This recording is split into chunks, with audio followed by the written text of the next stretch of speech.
Hello all, Paul Morey here to provide the November President's Report for the Maintenance Construction Transportation Unit. This month's report's a little delayed because the ratification vote that was ongoing at Local 600. So I would just like to start off actually to refer to the letter we received on the 17th of November from Chuck Browning.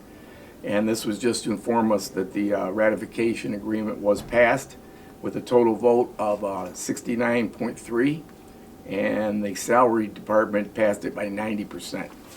And I just want to say that that was a great effort by our negotiating team, and especially Dwayne Glass, one of our own, was on the national negotiating team, and I want to thank them for a great job they did bringing home a world-class agreement. I think we can all agree it was an amazing job. With that, I want to report out that the Maintenance Construction Transportation Unit ratification results were 86.5% yes. So we had a strong showing for the trades, and I just spoke with Chuck Browning the other day, and he was very appreciative of our support in that.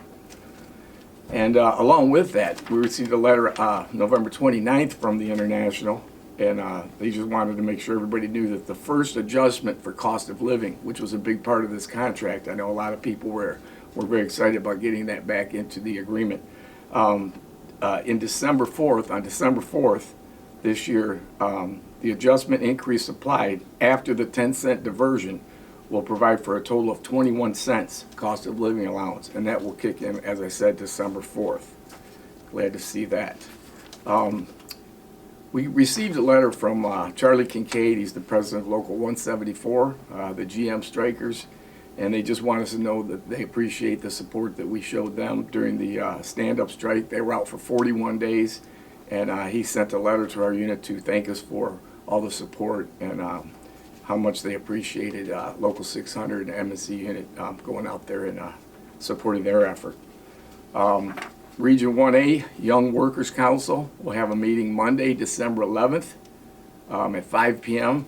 at the region, and that is going to be at 5 p.m. Okay, 5 p.m. Young Workers Council.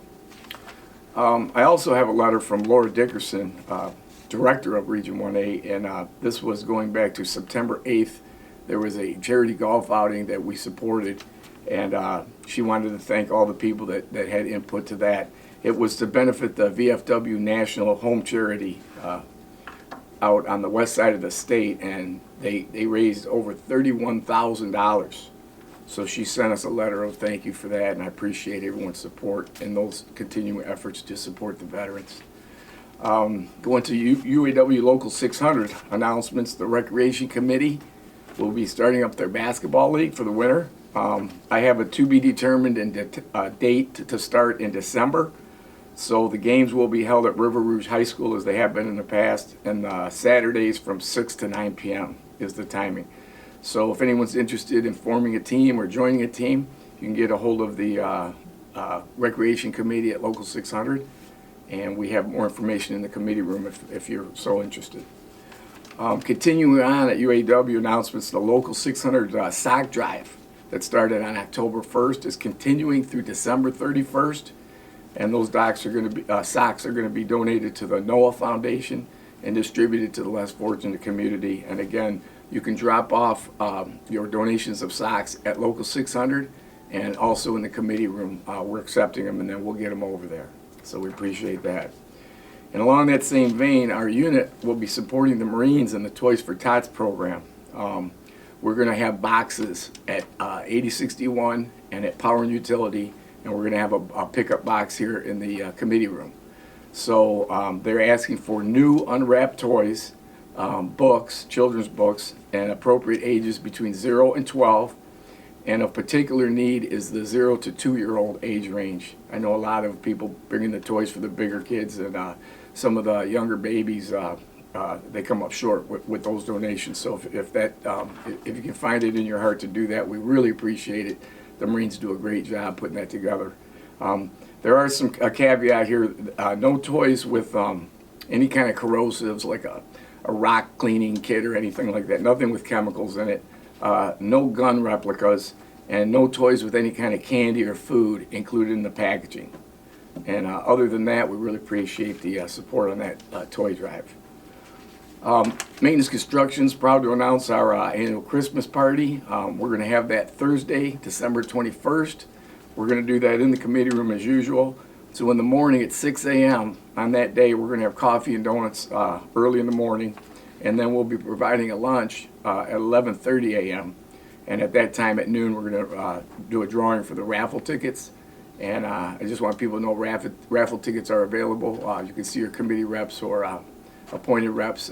Get a hold of us. I know some of us have been going around, and that's going pretty well so far. So those raffle tickets help defray the cost of the luncheon. So we really appreciate that support. And also at 6 p.m. that night, we will do a off-shift luncheon as well. So again, that's Thursday, December 21st in the committee room. And lastly, I'd like to read a letter to you from myself to the membership. To my Maintenance Construction Transportation Unit family, I cannot begin to tell you all how proud and honored I am to thank you for your strength and solidarity during these past few months. The support and enthusiasm for bringing home the successful UAW Ford National Agreement was phenomenal. We stayed together and we stayed focused. That was not always easy. Our unit was ready, willing, and able to do whatever was required to show the company that we meant business. I especially want to thank you for your very generous donation to the Drive to Support Local 900 during their lengthy time out on the picket line. They stood up, we stood with them, and showed the kind of support needed to win a big contract. Our unit collected over $6,000 that went towards providing prepared meals and other essential items of need. We spent over $4,000 in that effort, and as promised, the balance of nearly $2,000 is being donated to several charitable programs being administered by Local 600.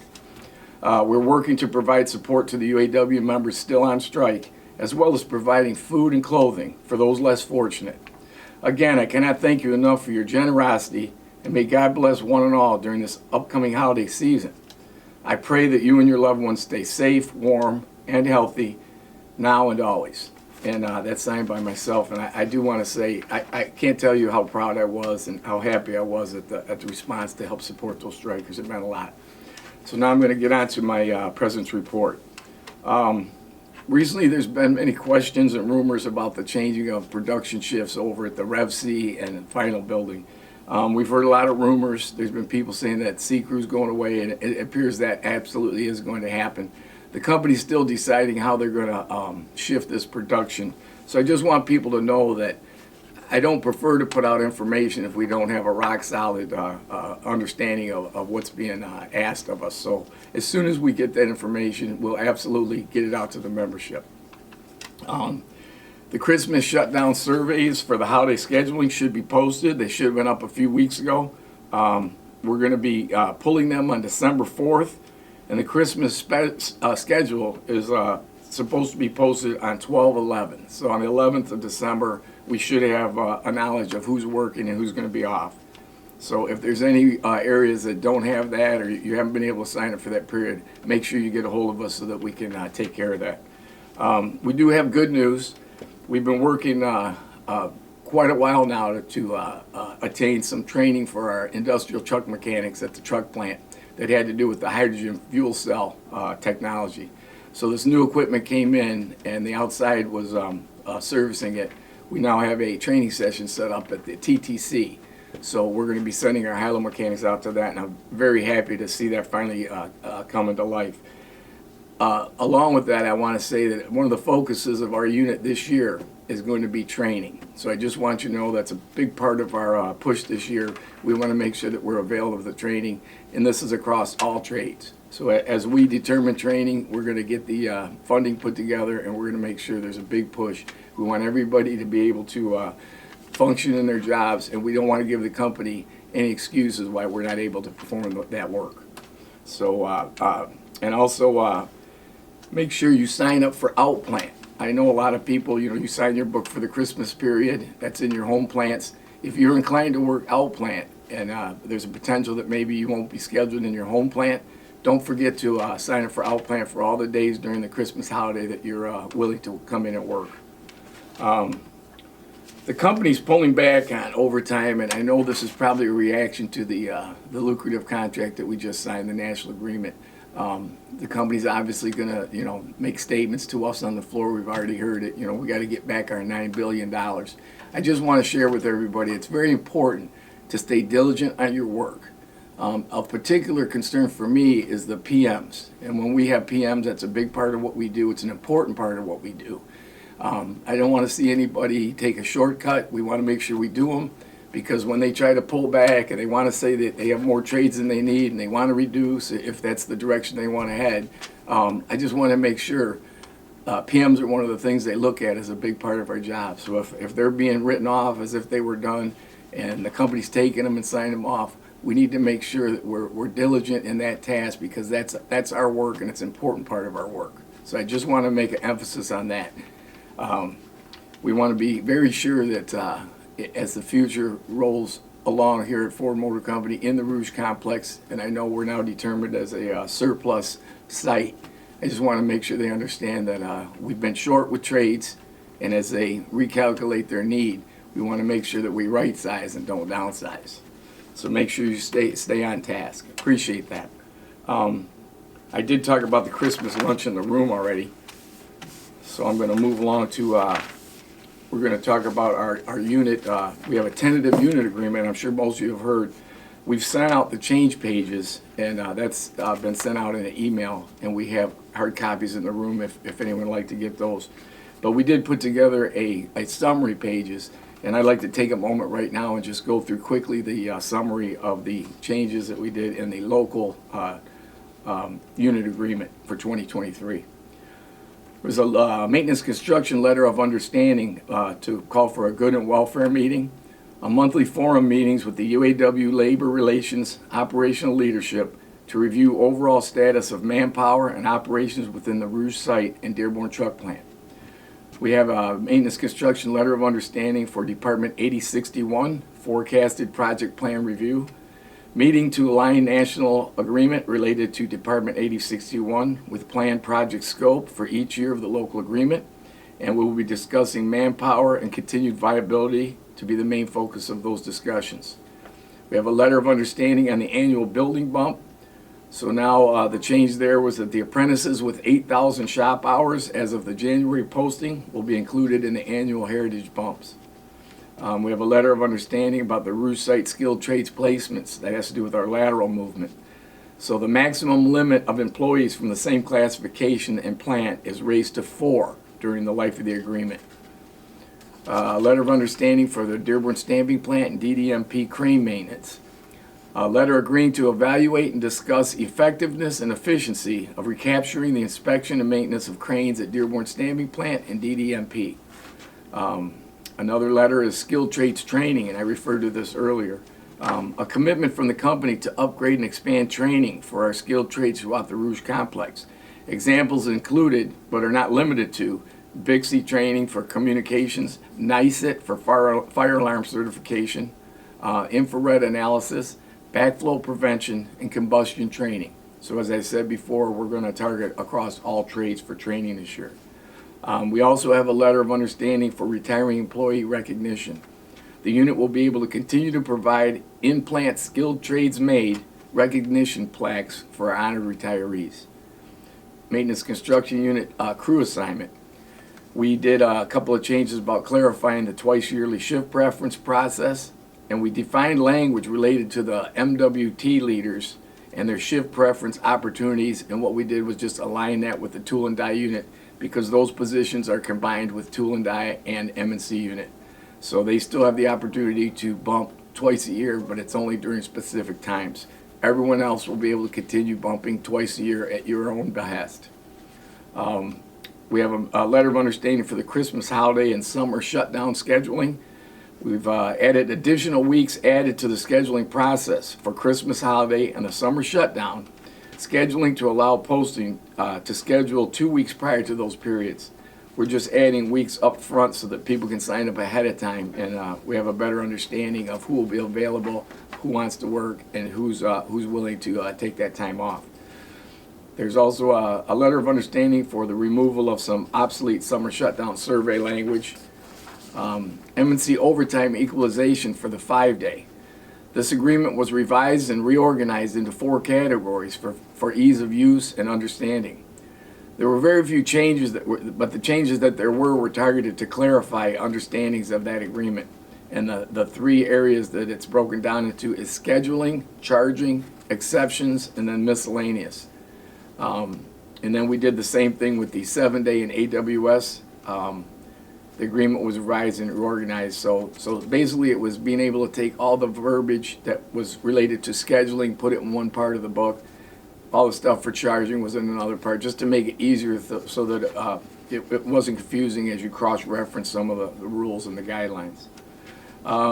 Maintenance, construction, transportation, Part 2, Article 7, Section 3, define the process by which the Vehicle Service Center mechanics can avail themselves of opportunities to fill openings at the 8061 garage.